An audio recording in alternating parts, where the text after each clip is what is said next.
Buenos días, compañeros del curso de Higiene y Seguridad Industrial. Quiero presentar el video donde se hablará del programa de promoción y prevención de seguridad industrial.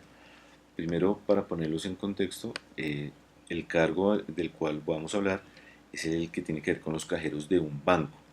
Entonces, los cajeros en cumplimiento de su jornada diaria se encuentran expuestos a la climatización, frío, calor, la tensión por la relación con los clientes, altos niveles de ruido, iluminación deficiente, jornadas de trabajo prolongadas, malos diseños de las estaciones de trabajo que provocan posturas laborales incorrectas, trabajar permanentemente de pie o permanentemente sentado, tareas múltiples y complejas, horarios variables, movimientos repetitivos y manejo inadecuado de carga son los riesgos a los cuales están sometidos este funcionario en específico.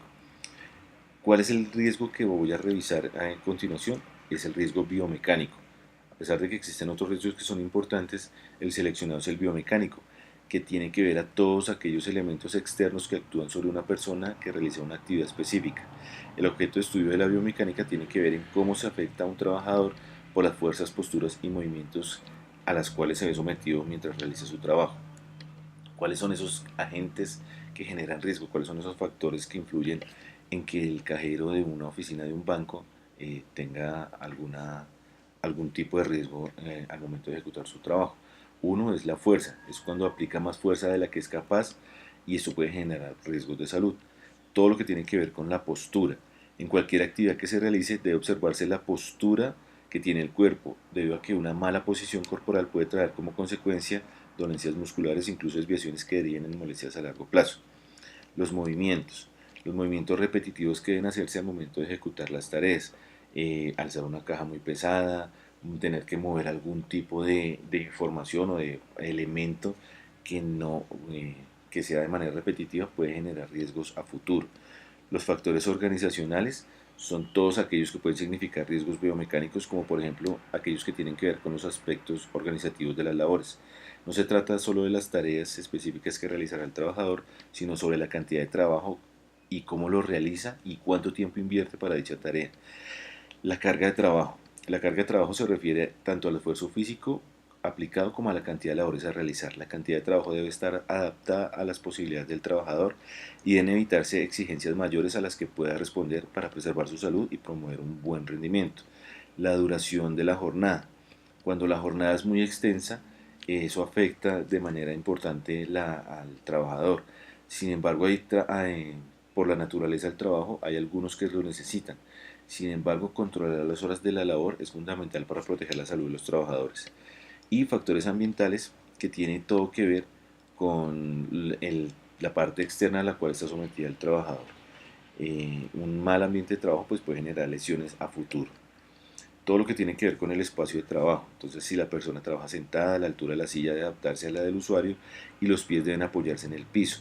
El respaldo debe hacerse de manera específica, es decir, las sillas deben tener una altura específica, los espaldares deben tener una altura específica, la parte donde se sientan, donde están los glúteos y toda esa parte debe ser cómoda y adaptada para la jornada que deben realizar los cajeros.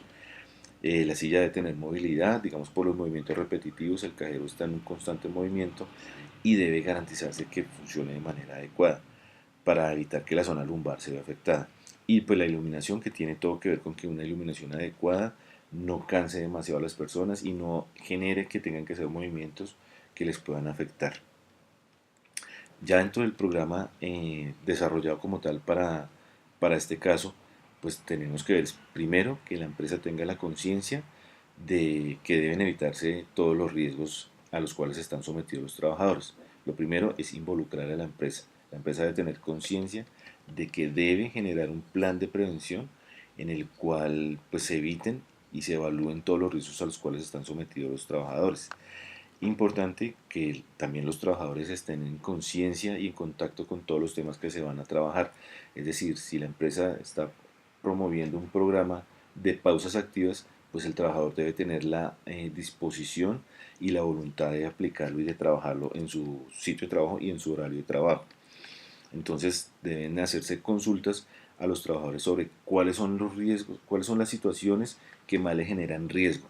Es decir, no hacer una pausa activa, no tener el horario ajustado para que puedan hacerlas y para que puedan hacer actividades que relajen el cuerpo en este caso, para evitar que los riesgos biomecánicos pues, generen algún tipo de afectación. Luego la evaluación de los riesgos y valoración de la integración de la prevención en la empresa. Es decir, la empresa debería consolidar un equipo de trabajo, una persona o más, que se encarguen de evaluar permanentemente y que recojan la información para poder hacer una propuesta formal y concreta a la empresa. Es decir, vamos a revisar los riesgos biomecánicos, entonces lo primero es saber si hay situaciones que no se ajustan en la empresa, las sillas, los muebles, las lámparas, la ventilación, no tener las pausas activas, para que cuando se haga la propuesta se eviten a futuro todas estas situaciones. Eh, Debe también, importantísimo, pues planificar las actividades preventivas. Entonces, ¿cómo se va a hacer esto? Vamos a hacer pausas activas en la empresa durante la jornada laboral, antes de iniciar la jornada laboral, antes de retomar después de la hora de almuerzo y al final de la jornada. Esto pues va a ayudar a que las personas tengan el cuerpo un poco más suelto y no estén tan sometidos al estrés del día, y que al final puedan evitarse todo este tipo de riesgos. Es importante también pues, que esto se ejecute y se le haga seguimiento a las actividades preventivas planificadas. Se estableció el programa, están las voluntades de ambas partes, de la empresa y de los trabajadores, se ejecutan, pero pues también hay que hacer el seguimiento y saber dónde se puedan hacer los ajustes necesarios para que los trabajadores no se vean afectados. En caso de tener alguna situación de emergencia, pues ¿qué se debe hacer? Hay que actuar para evitar que las posibles situaciones de emergencia puedan ser solucionadas o adaptadas a las nuevas situaciones que se puedan presentar. Es importante también pues actuar frente a los cambios. Entonces, este comité o esta persona que ayude a hacer los seguimientos debe hacer los seguimientos, solicitar los ajustes, solicitar los presupuestos para garantizar que las condiciones se den de la manera específica. Actualización de la evaluación de los riesgos y la mejora continua es lo que estamos diciendo anteriormente. Si vemos que hay una situación que es repetitiva y que de acuerdo a lo que se había trabajado inicialmente no está mejorando, pues debemos actualizar el procedimiento y entonces poder seguir haciendo las revisiones y las evaluaciones para garantizar los resultados. Toda esta información debe quedar documentada, porque debe ser una información que si se levanta y se levanta la información con una metodología adecuada, pues debe garantizarse que eso sea replicable, o por lo menos para las personas que vienen adelante, pues puedan recoger esa información y seguirla utilizando.